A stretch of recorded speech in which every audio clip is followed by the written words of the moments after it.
Hello, how's everyone doing? This is Deborah Watkins, aka Auntie Deb. I am a certified Christian life coach, and I help individuals who are career driven or perhaps a creative, and you want to break the cycle of starting over by overcoming self doubt and staying consistent and achieving your goals to increase possibly your earning power, or you may want to transition over to something else, or you just want to finish some projects that you just can't seem to finish. And we will work together to create new habits through exercises and action steps to be implemented and practiced. I'm also the author of the book From Mediocre to Marvelous, Get Out of Your Rut and Live a Fulfilled Life. And that's the book that I focus on when I do these talks. Now, I've also written 4 books total, but that's the book that I focus on when I do these talks. And I have been talking for the past few weeks and months about personal power and what that looks like, the characteristics of a person with personal power. Now, last talk, I was talking about habits. And today, I am focusing on an experience that I just had recently.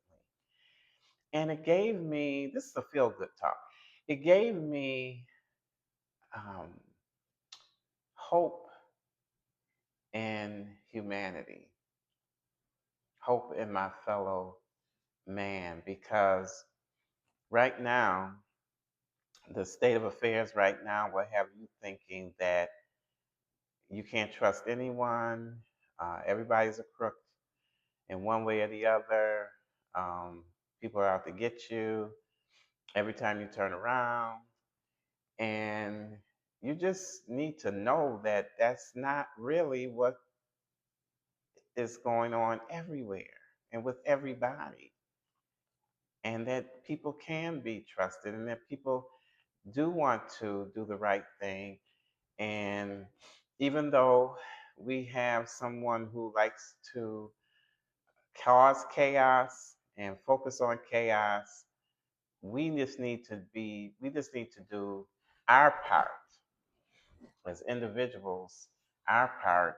And if we do our part and everyone, hopefully it'll be a butterfly effect, right? If we're all flapping these beautiful butterfly wings, that's what happens with the butterflies, and it causes a effect. So, what happened with me? Well, I recently moved and I wanted to get all new furniture and start all over again in terms of furniture and decor. And I was shopping for rugs, and my dining table is round. It's a round table, and I wanted a round rug for my dining table. And I also needed a rug for my living room. And I went online, but I didn't like what I was seeing online. Plus, I need to see it in person before I purchase certain things. I just need to see them in person. Like some people take a chance and they have faith in online shopping, but I can't do everything online. Okay, that's just I can't. And so I need to see them. I needed to see them rugs in person. Okay, because it's a major purchase, and it's not something that you want to be sending back. Like it's not like a shirt or a pair of pants that you just throw in the bag and take it down to the post office or UPS. We're talking about a big rug, okay, that you got to return if you don't like, and more than likely you're not going to return it even if you don't like it. Okay, so I was like, nah, I can't order that ruggable. Okay, that's out. So anyway, I went to, some of your franchise type of stores like Home Goods, Sense, or whatever they call them in the area where you live at. And I didn't see anything there, and I didn't see any round rugs. And so I found a small business person, and I was very happy for that, that I didn't have to go to one of those major stores. And he sells rugs, right? This gentleman is a family business, I believe, and they sell rugs. So I went there, and so it was him and his assistant, this wonderful young lady who is she was an interior decorator major. That was her major in college. That's what she graduated with, interior decorating. But she's working in the rug store selling rugs. But she had the opportunity to do her interior decorating thing with me because I was the only one in the store that day, so they weren't busy. So it was just her and um, the owner of the store, and so they were really taking their time with me. And I showed them a picture of my table, I showed them a picture of my chairs, a picture of my floor, and she was like so excited. She put it on the iPad. She took a picture of it. She was like, "Send it to me, send it to me." So I sent her a picture of the table. I sent her a picture of the chair. I sent her a picture of the floor. And so then she made a collage on an iPad. And so we were going around to the different rugs, and we would sit the iPad on the rug, and we analyze it, and we spent a lot of time on this. And so I appreciated their customer service because a rug is not something that you're going to be replacing every other week or whatever, or in a few months. You're going to have that rug down there for some years, more likely. So I really appreciated the time that they spent. But one of the things that he did, he was like, "Well, what kind of house do you live in?" And I was explaining, to him. He said, "What kind of apartment you live in?" And I was explaining to him, "No, I live in a house. I'm in a ranch home." And he said, "Oh, okay. Well, do you have somebody who can help you, take the rugs in, inside?" And I was like, "Yeah, I can, find somebody that help me do that." And he says, "Well, why don't you?"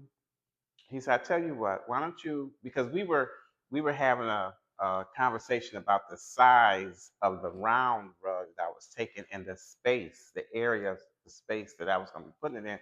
And I thought that 8 feet was too much, and I thought I needed 6 feet. That's what I thought.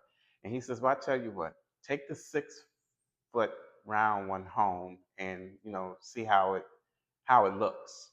Take one of any one of my 6 feet one. Just take it home, see how it fits." And I was like, "Oh, okay."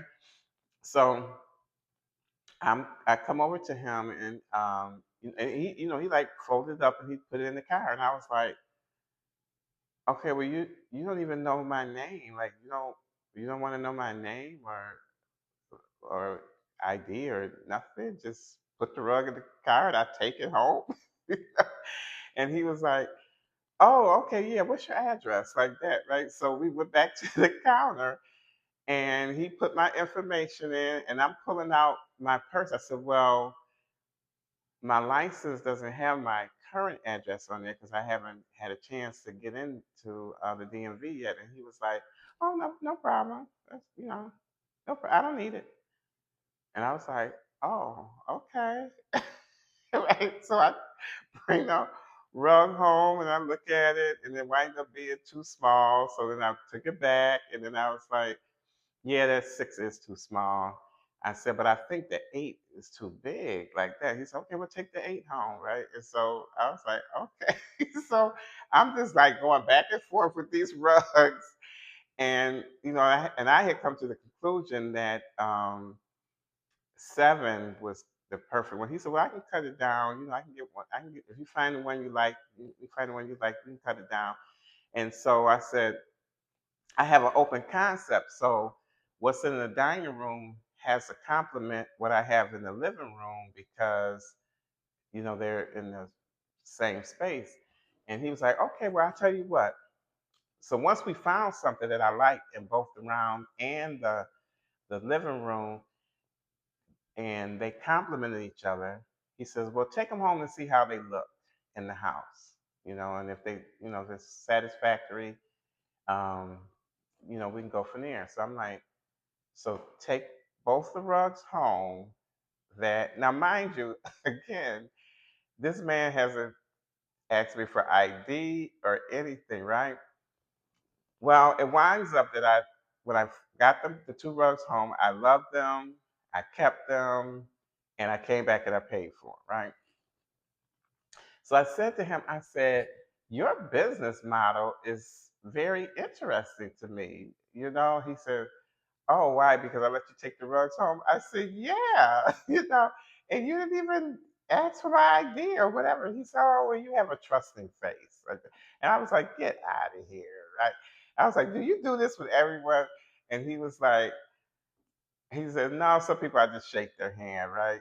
And we just had a conversation about it, but what we both came to the conclusion was that um, there's still decent people out here, right? There's still decent people out here. Now his assistant, she was like me because she's from north. She's from up north. I think he was raised in the south because I'm in the south now, and I think he was raised in the south. I was like, but she said, because she lived in the DMV. We both lived in the DMV area. She was like, when I first started working for him and he was doing this, she said, I was saying to myself, you would not get away with that up north. And I was like, yeah, absolutely not. Those rugs would be on Facebook Marketplace. Okay. You give them to the wrong person because he gave me some very expensive rugs to take home. Okay. And so and it's not like, because I know, like, sometimes when people buy a car, they do that. They'll let you take the car home overnight, that type of thing. But they're not going to let you take their car home and they don't have all your information. I bet you that. Okay. But, but we talked about, $1,000, you know, rugs. And she said, yeah, he like, and I said, well, has he gotten ripped off? Or what? And she was like, well, in the 6 years that I've been here, a few people have kept area rugs, or she says, but not the big expensive ones. And I was like, wow. And so that was just beautiful to me. That was just a beautiful experience. And it's those experiences that we have in life that gives us hope, and so we don't have to every single day. Don't even look at the TV or the news, because it's just going to make you just think that everybody is crazy, right? And there is some very violent, crazy things going on, right now.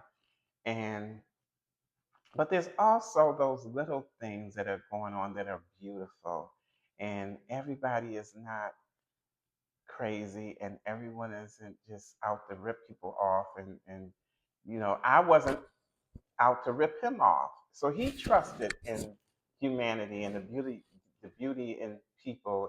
And sometimes maybe if we can show people that, we'll get it back in return, right? We'll get it back in return.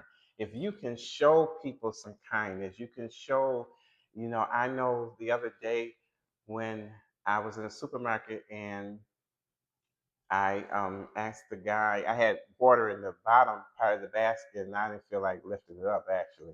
And I told the guy, I said, oh, can you give me your scanner? I'll scan it. And I flip, flip, flip, flip. And he said, thank you. He just kept thanking me. Thank you for doing that for me. Thank you for doing that for me.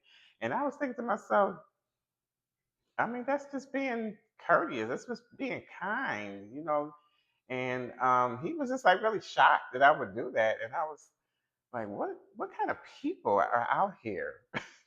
you know, just little small acts of kindness people are shocked to get.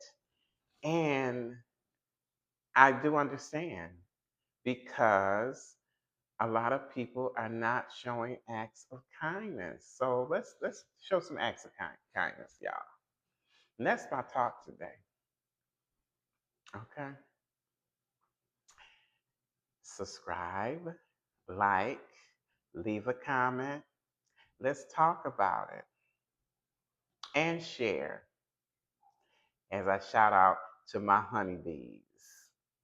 All right.